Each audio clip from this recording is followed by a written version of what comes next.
지하 챕터 5 오차 역전파법의 강의를 맡은 뒷바닥부터의 임은서입니다. 순서는 다음과 같이 지난 내용을 복습한 이후에 개념 설명을 하고 구현을 하는 순서로 진행하겠습니다. 지난 내용 복습입니다. 활성화 함수란 입력신호의 가중치 4개 변수를 곱한 총합을 출력신호로 변환하는 함수였습니다.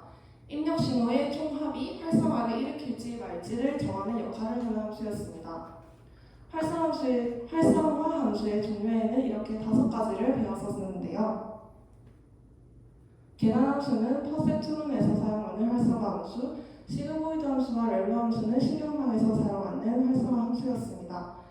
항등 함수와 소프트렉스 함수도 신경망에서 쓰는 활성화 함수였는데 그 중에서도 마지막 출력층에 쓰이는 함수였습니다. 왼쪽 세 함수의 모양은 다음과 같고 항등 함수는 입력을 그대로 출력하는 함수, 소프트렉스 함수는 출력의 총합을 1로 정교화하여 그 결과값을 확률적으로 해석할 수 있는 함수였습니다. 손실함수는 신경망 학습에서 최적의 매개변수 값을 탐색하기 위해 사용하는 지표였습니다. 이 손실함수의 값이 적으면 적을수록 신경망 성능을 좋다고 해석할 수 있었습니다. 손실함수의 종류에는 다음과 같이 2가지를 배웠었습니다. 신경망에는 적응 가능한 가중치와 편향이 있었습니다. 이 가중치와 편향을 훈련 데이터에 적응하도록 조정하는 과정을 학습이라고 하였었습니다. 신경망 학습의 순서는 다음과 같이 4단계로 이루어지는데 첫 번째로 훈련 데이터 중 일부를 무작위로 가져와서 이 미니매치의 손실 함수 값을 줄이는 것을 목표로 하고 2단계로 경사하강법으로 손실 함수의 최소값을 찾아가기 위해 각 가중치 4개 변수의 기울기를 구하였습니다. 3단계로 2단계에서 구했던 기울기를 가지고 가중치 4개 변수를 기울기 방향으로 갱신하고 4단계는 이 1, 2, 3단계를 반복하는 것이었습니다. 오늘 배울 오차 역전파법은 이 가중치 4개 변수의 기울기를 구하는 방법 중 하나입니다. 앞선 4장에서는 수치적으로 미분을 이용해서 4개 변수의 기울기를 구하였는데 오차 역전파법은 그 방법에 비해 조금 더 속도가 빠르다는 장점이 있습니다. 본격적인 개념을 설명하도록 하겠습니다. 계산 그래프를 이해해야 나중에 나오는 오차 역전파를 이해할 수 있는데요. 계산 그래프란 일련의 계산 과정을 그래프로 나타낸 것입니다. 예를 들어서 100원짜리 사과를 2개 샀는데 소비세가 10% 부과된다고 할 때 최종 금액을 저희는 어떻게 구할까요? 머릿속에서 100 곱하기 2를 하고 그 결과값에 1.1을 또 곱해서 최종 금액을 산출할 것입니다. 이 과정을 그래프로 나타낸 것이 계산 그래프입니다. 계산 그래프는 이렇게 노드와 엣지로 이루어져 있습니다. 이렇게 왼쪽에서 오른쪽 방향으로 계산을 진행하는 것을 순전파라고 합니다. 이러한 계산 그래프를 사용했을 때 이점이 3가지가 있습니다. 첫 번째로 국소적인 계산이 가능하다는 것이 있습니다. 각 노드에서는 전체 계산 과정이 아무리 복잡하더라도 자신에게 주어진 간단한 계산만 하면 되므로 이 국소적 계산에 이점이 있습니다. 두 번째로 중간 계산 결과를 보관할 수 있다는 점이 있습니다. 세 번째로 순전파가 아닌 나중에 나올 역전파로 미분을 효율적으로 계산할 수 있다는 것이 있습니다. 앞선 문제에서 사과 가격이 아주 조금 올랐을 때 최종 금액이 얼마나 변할지를 알기 위해서는 어떻게 해야 할까요? 최종 금액을 사과 가격에 대해서 미분하면 됩니다. 역전파를 이용하면 이 미분값을 구할 수가 있습니다. 아까 달리 빨간색 화살표가 새로 생겼죠? 이것이 역전파를 나타낸 것인데요. 역전파는 순전파와는 반대 방향의 굵은 화살표를 그리고 역전파는 국소적인 미분을 오른쪽에서 왼쪽으로 전달하고 그 미분값을 화살표 아래에 적습니다.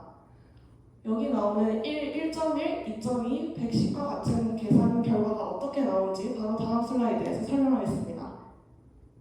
역전파의 계산 절차는 상류에서 전달된 값에 노드의 국소적 미분을 곱한 후 다음 노드로 전달하는 것입니다. 이 예시에서 봐도 역전파에서 1이라는 상류 값에 국소적인 미분 y를 t로 미분한 값을 곱하고 다음 노드에서 이 값에 t를 x에 대해서 미분한 식을 곱합니다. 각 변수에 대한 미분값을 나타낼 수가 있게 되는데요. 위의 식을 정리하면 이 말뜻을 이해할 수 있습니다. 여기서 1을 생략하고 여기서는 dt를 날려주면 이렇게 파란색 값이 됩니다. 이것은 최종 결과 y를 각 변수로 미분한 값입니다. 지금은 이제 역전파와 연쇄법칙의 원리의 관계성에 대해서 설명하겠습니다.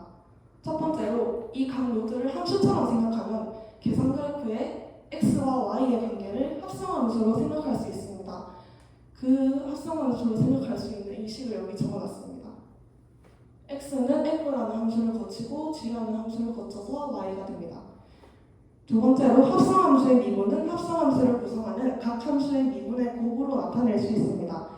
이게 바로 고등학교 때 배운 연쇄법칙의 원리인데요. 아까 제가 설명했듯이 합성함수를 구성하는 각 함수의 미분의 곱이 합성함수의 전체 미분이 된다는 것을 알 수 있습니다. 즉, 이 역전파가 하는 일은 연쇄법칙의 원리와 일맥상통합니다. 이 계산 그래프의 노드에서 간단한 덧셈과 곱셈의 연산이 일어날 때 역전파는 어떻게 진행될까요? 먼저 덧셈 노드를 보겠습니다.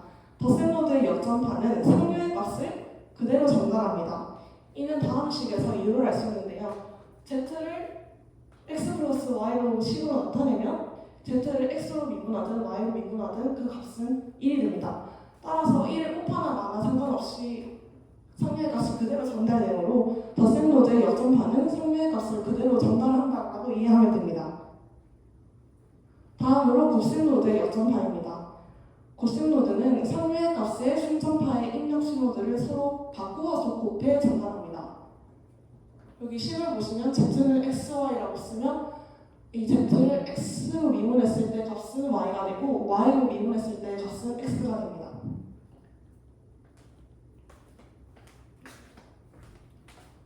자, 이제 개념을 모두 마쳤으니 구현을 해볼까요? 간단한 계층 구현부터 하도록 하겠습니다. 여기서 계층이란 신경망의 기능 단위입니다. 계층 각각을 클래스로 구현하고 앞으로 나오는 구현들은 계층 각각을 클래스로 구현할 것이고 모든 계층은 forward와 backward라는 공통의 메서드를 가지도록 구현할 것입니다. 여기서 forward는 순전파고 backward는 역전파입니다. 간단한 계층, 곱셈 계층, 덧셈 계층 아까 했던 것들을 코드로 적은 것인데요. 여기서 보시면 먼저 덧셈 계층은 역전파를 봤을 때 아까 봤듯이 그대로 상류의 값을 전달합니다. 곱셈 계층은 아까 봤듯이 상류의 값의 입력 신호를 서로 바꾼 것을 곱해서 전달합니다. 활성화 함수 계층을 볼 건데요. 활성화 함수 두 개 중에서 밸류를 먼저 보도록 하겠습니다. 밸류는 입력 신호가 0보다 작을 때는 0을 출력하고 0보다 클 때는 x를 출력하는 함수, 그대로 입력 신호를 출력하는 함수입니다. 이것을 미분하면 다음과 같이 x가 0보다 작을 땐 0, x가 0보다 클 때는 1이 됩니다. 이 밸류 함수를 계산 그래프로 나타낸 모습입니다.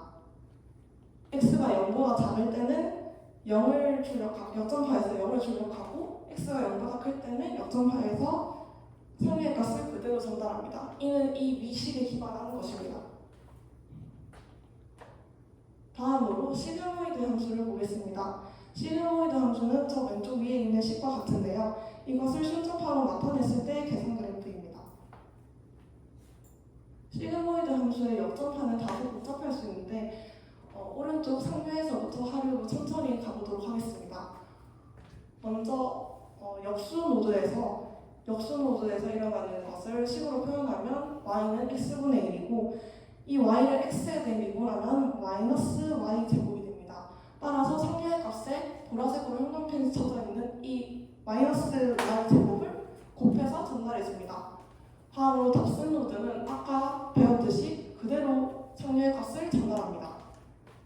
그리고 exponential 노드는 y는 2의 x라는 식으로 표현할 수 있는데 이를 x로 나누면 2의 x승이라서 여기서 2의 x승이 아닌 입력신호가 마이너스 x니까 exponential 마이너스 x를 곱해서 전달합니다.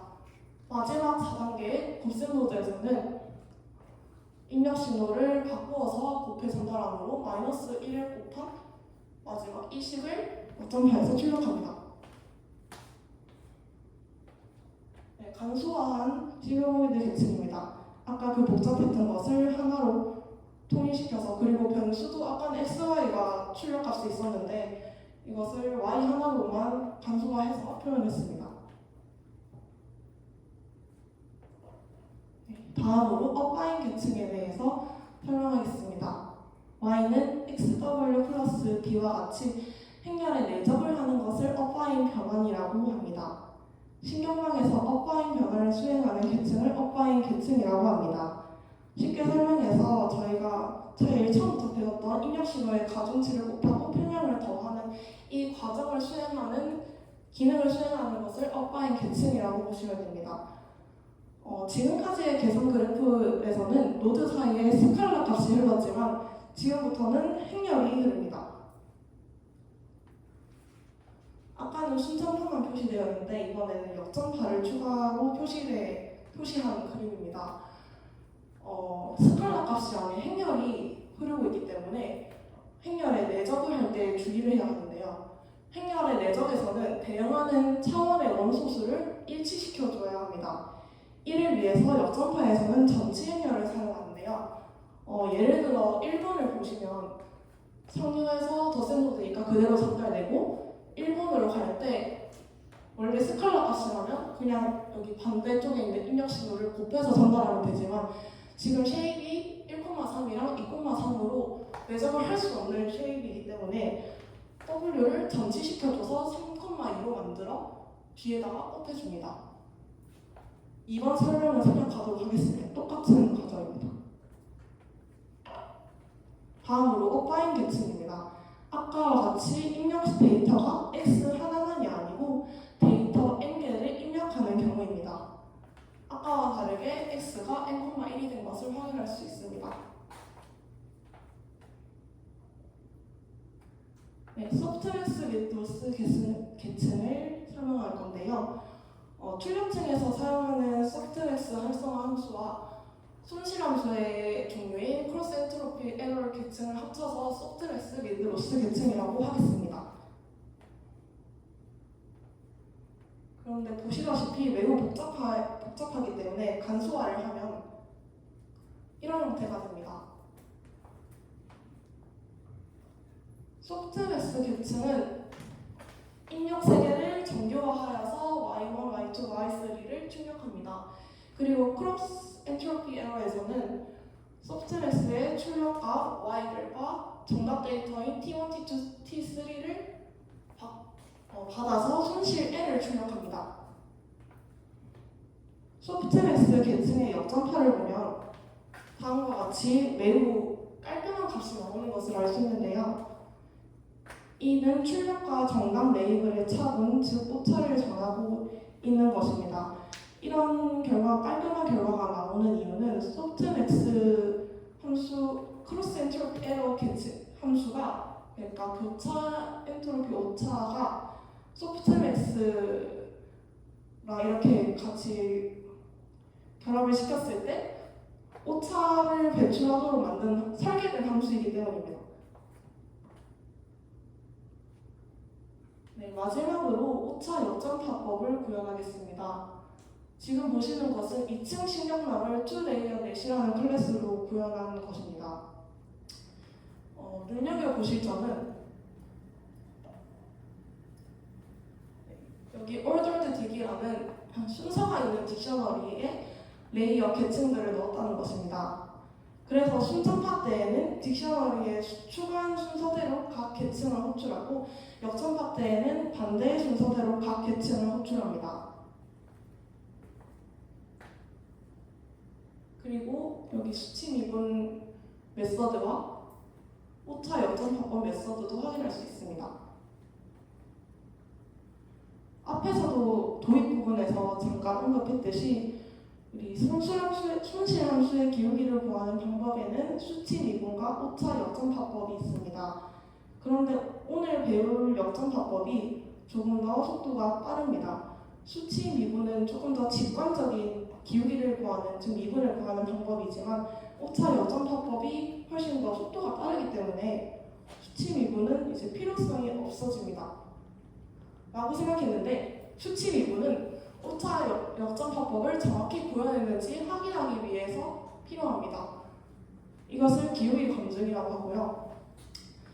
아까 봤던 그 코드의 기울기 검증 결과는 다음과 같이 나오는데 이 값들은 각 가중치 매개변수 기울기 차이의 절대값을 구하고 그 평균을 내어서 출력한 값입니다. 매우 적은 값이 출력되었으므로 오차 역전파법으로 구한 기울기가 올바르다는 것을 알 수 있습니다. 오차 역전파법을 사용한 학습 구현 과정을 정리해 놓은 것입니다. 입력 데이터가 어파인층, 렐로층, 어파인층을 거쳐서 소프트웨스 및 로스층으로 가서 출력값이, 손실값이 나오고요. 역전파를 이용해서 기울기값을 전달합니다. 오차 역전파법을 사용한 학습을 구현시킨 모습인데요. 여기서 왼쪽에 있는 숫자들은 훈련 데이터 정확도이고 오른쪽에 있는 숫자들은 시험 데이터 정확도입니다. 처음에는 보시면 0.12, 0.12 이렇게 12%의 정확도밖에 없었는데 입력 데이터가 10개니까 거의 10% 내외로 처음에는 정확도가 나오는데 학습이 진행됨에 따라 정확도가 올라가는 모습을 확인할 수 있고 최종적으로는 시험 데이터에 대해서 97% 정도의 정확도를 보이는 것을 알 수 있습니다. 다음은 피클 모듈을 사용해서 W1을 불러온 모습입니다. 이렇게 최적의 가중치 매개변수를 구할 수 있습니다. 이런 과정들을 통해서 점점 이제 가중치를 개선시켜 나가는 모습입니다. 네, 감사합니다.